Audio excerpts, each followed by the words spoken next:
Le meunier, son fils et l'invention des arts étant un droit d'aînesse, nous devons l'apologue à l'ancienne Grèce. Mais ce champ ne se peut tellement moissonner, que les derniers venus n'y trouvent à glaner. La Feinte est un pays plein de terres désertes. Tous les jours nos auteurs y font des découvertes. Je t'en veux dire un trait assez bien inventé. Autrefois Aracan Malherbe l'a conté. Ces deux rivaux d'Horace, héritiers de sa lyre, disciples d'Apollon, nos maîtres pour mieux dire, se rencontrant un jour tout seuls et sans témoin, comme ils se confiaient leurs pensées et leurs soins, Aracan commence ainsi. Dites-moi, j'ai vous prie, vous qui devez savoir les choses de la vie, qui par tous ses degrés avez déjà passé, et que rien ne doit fuir en cet âge avancé, à quoi me résoudrais-je? Il est temps que j'y pense. Vous connaissez mon bien, mon talent, ma naissance. Dois-je dans la province établir mon séjour? Prendre emploi dans l'armée? Ou bien charge à la cour? Tout au monde est mêlé d'amertume et de charme. La guerre a ses douceurs, l'hymen a ses alarmes. Si je suivais mon goût, je serais au buté. Mais j'ai les miens, la cour, le peuple à contenter. Malherbe là-dessus. Contenter tout le monde. Écoutez ce récit avant que je réponde.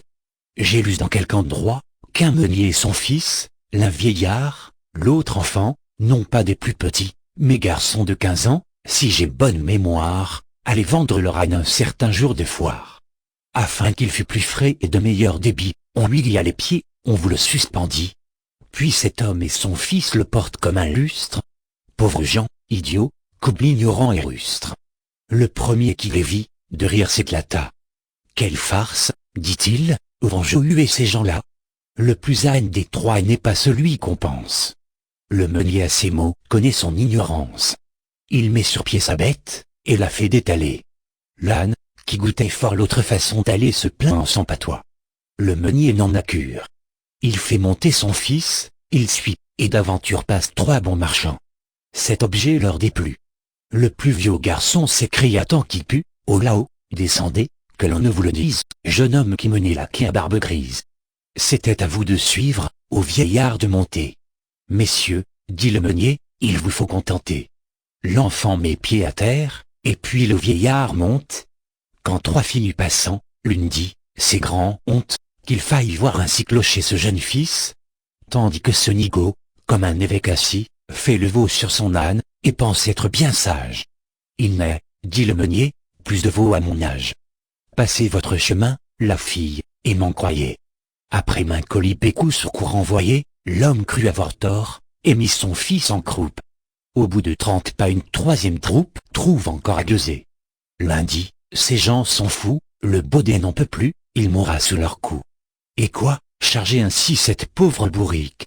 N'ont-ils point de pitié de leur vieux domestique? Sans doute qu'à la foire ils vont vendre sa peau. Parbieu, dit le meunier, est bien fou du cerveau, qui prétend contenter tout le monde et son père. Essayons toutefois, si par quelque manière nous en viendrons à bout. Ils descendent tous deux. L'âne se prélassant marche seul devant eux. Un quidam les rencontre, et dit, est-ce la mode, que baudet aille à l'aise, et meunier s'incommode? Qui de l'âne ou du maître est fait pour se laisser? Je conseille à ces gens de le faire enchasser. Ils usent leurs souliers, et conservent leur âne, Nicolas au rebours. Car quand il va voir Jeanne, il monte sur sa bête, et la chanson le dit. Beau trio de baudets. Le meunier partit, je suis âne, il est vrai, j'en conviens, je l'avoue.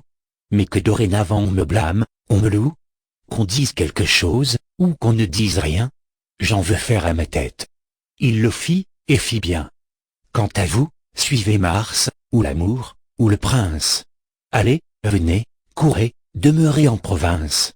Prenez femme, abbaye, emploi, gouvernement. Les gens en parleront, n'en doutez nullement.